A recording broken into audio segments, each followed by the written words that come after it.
नमस्कार। इस विशेष बुलेटिन में आप सभी का स्वागत है। मैं हूं आपके साथ भावना नैयर और मेरे साथ है मेरी सहयोगी बीना, जो आप तक सांकेतिक भाषा में खबरें प्रस्तुत करेंगी। शुरुआत करते हैं सुबह की सुर्खियों के साथ। राष्ट्रपति द्रौपदी मुर्मू आज नई दिल्ली में वर्ष 2024 के लिए दिव्यांगजनों के सशक्तिकरण के लिए राष्ट्रीय पुरस्कार करेंगी वितरित। बाद में राष्ट्रपति उड़ीसा में कई कार्यक्रमों में लेंगी भाग।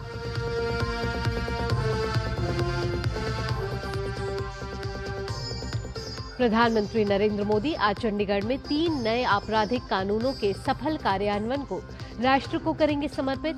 पूरे देश में 1 जुलाई 2024 से लागू किए गए थे नए कानून।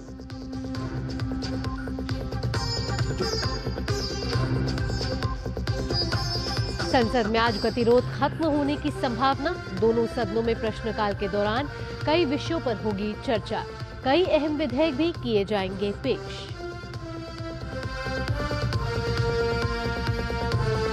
बांग्लादेश में हिंदुओं पर हो रहे अत्याचार के खिलाफ देश भर में गुस्सा।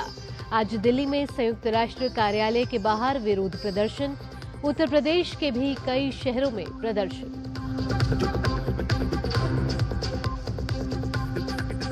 विश्व शतरंज चैंपियनशिप में डी गुकेश और डिंग लिरेन के बीच आज 7वें दौर का मुकाबला। 6 राउंड के बाद दोनों खिलाड़ी बराबरी पर।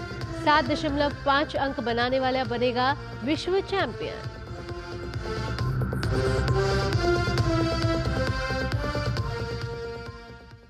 अब खबरें विस्तार से। राष्ट्रपति द्रौपदी मुर्मू अंतर्राष्ट्रीय दिव्यांगजन दिवस 2024 के अवसर पर आज नई दिल्ली में 33 अनुकरणीय व्यक्तियों और संस्थाओं को दिव्यांगजनों के सशक्तिकरण के लिए राष्ट्रीय पुरस्कार प्रदान करेंगे। इस अवसर पर वो दिव्यांगजनों के जीवन को समृद्ध बनाने के उद्देश्य से सरकार की 16 परिवर्तनकारी पहलों का अनावरण करेंगे।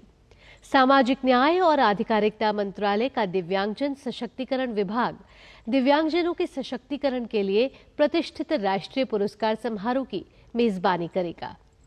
इस कार्यक्रम में केंद्रीय सामाजिक न्याय एवं आधिकारिकता मंत्री डॉक्टर वीरेंद्र कुमार के साथ साथ सामाजिक न्याय एवं अधिकारिता राज्य मंत्री रामदास अठावले और बीएल वर्मा भी मौजूद रहेंगे।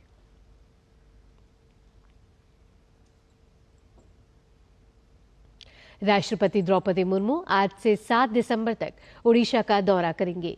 राष्ट्रपति आज पंडित रघुनाथ मुर्मू की नई प्रतिमा का अनावरण करेंगी और भुवनेश्वर में आदिमोवर जारपा जोहर का दौरा करेंगे। 4 दिसंबर को राष्ट्रपति पुरी में श्री जगन्नाथ मंदिर में दर्शन और पूजा करेंगे। वहीं पुरी के गोपबंधु आयुर्वेद महाविद्यालय के 75वें वर्षगांठ समारोह में भी वे शामिल होंगे। उस दिन वे पुरी के ब्लू फ्लैग बीच पर नौसेना दिवस समारोह और ऑपरेशनल प्रदर्शन में शामिल होंगे। 5 दिसंबर को राष्ट्रपति ओडिशा के कृषि एवं प्रौद्योगिकी विश्वविद्यालय भुवनेश्वर के 40वें दीक्षांत समारोह में शामिल होंगे। उसी दिन वह भुवनेश्वर में नए न्यायिक न्यायालय परिसर का भी उद्घाटन करेंगे। 6 दिसंबर को राष्ट्रपति ऊपर बेड़ा में छात्रों और ग्रामीणों से बातचीत करेंगे और उसी दिन रायरंगपुर में वह महिला महाविद्यालय रायरंगपुर की छात्राओं और शिक्षकों से भी बातचीत करेंगे।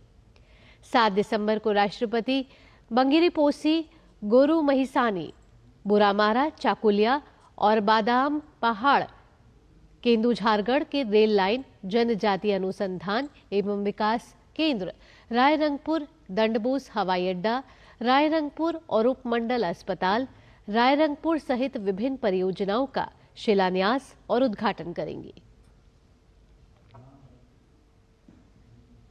प्रधानमंत्री नरेंद्र मोदी आज चंडीगढ़ में 3 परिवर्तनकारी नए आपराधिक कानूनों भारतीय न्याय संहिता, भारतीय नागरिक सुरक्षा संहिता और भारतीय साक्ष्य अधिनियम के सफल कार्यान्वयन को राष्ट्र को समर्पित करेंगे।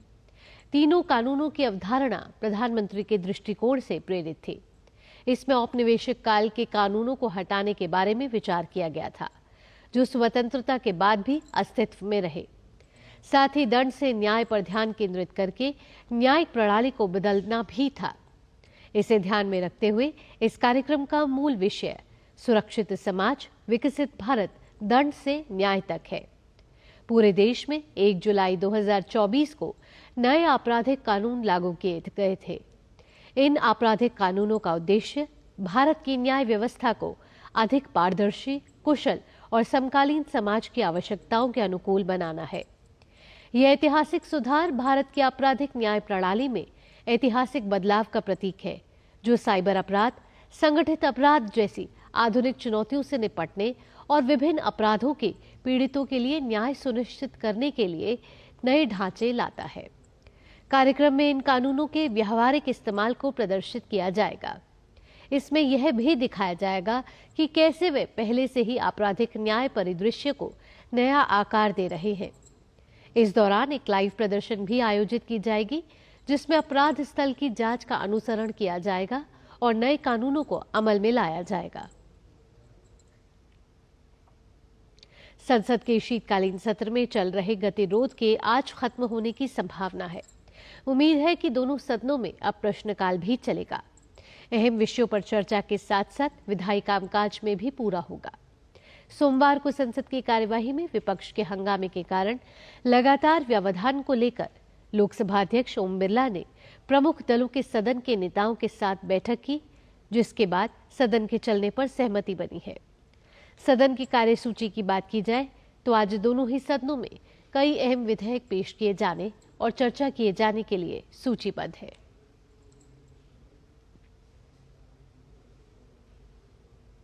उत्तर प्रदेश में बदायूं के जामा मस्जिद मामले में आज फास्ट ट्रैक कोर्ट में सुनवाई होनी है।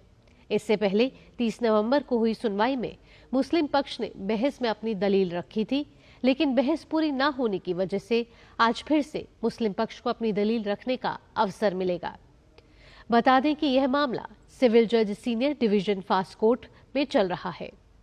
याचिकाकर्ता अखिल भारत हिंदू महासभा के प्रदेश संयोजक मुकेश पटेल ने दावा किया है कि वर्तमान में मस्जिद वाली जगह पर पहले भगवान नीलकंठ महादेव का मंदिर था।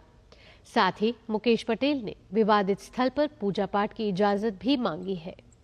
वहीं मुस्लिम पक्ष का दावा है कि यह मस्जिद 850 वर्ष पुरानी है।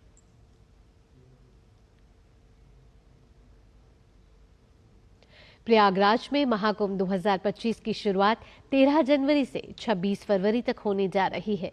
इस दौरान आगामी गतिविधियों को लेकर प्रशासन के अधिकारी आज बैठक करेंगे। महाकुंभ मेला क्षेत्र को अस्थायी तौर पर नया जनपद घोषित कर दिया गया है। मेले के दिव्य और भव्य आयोजन को सुनिश्चित करने के लिए प्रदेश सरकार युद्ध स्तर पर तैयारी कर रही है। 10वें एशिया पैसिफिक डेफ गेम्स 2024 के उद्घाटन समारोह में मलेशिया की यूथ एंड स्पोर्ट्स मंत्रालय की मंत्री बाइवी प्युआन हना विहोक ने खिलाड़ियों को 2 दिसंबर की शाम को संबोधित किया। कुल 22 देशों के बधिर खिलाड़ियों ने इन खेलों में भाग लिया। उन्होंने बताया कि 28 साल बाद बधिर खिलाड़ियों के लिए खेल आयोजित किए गए हैं और अब आगे यह और खेलों को आयोजित करते रहेंगे। उन्होंने अपने इस साल के बजट में 10 मिलियन रिंगेट दिव्यांग खिलाड़ियों के लिए आवंटित किए हैं, जिनमें से 3 मिलियन रिंगेट बधिर खिलाड़ियों के लिए है।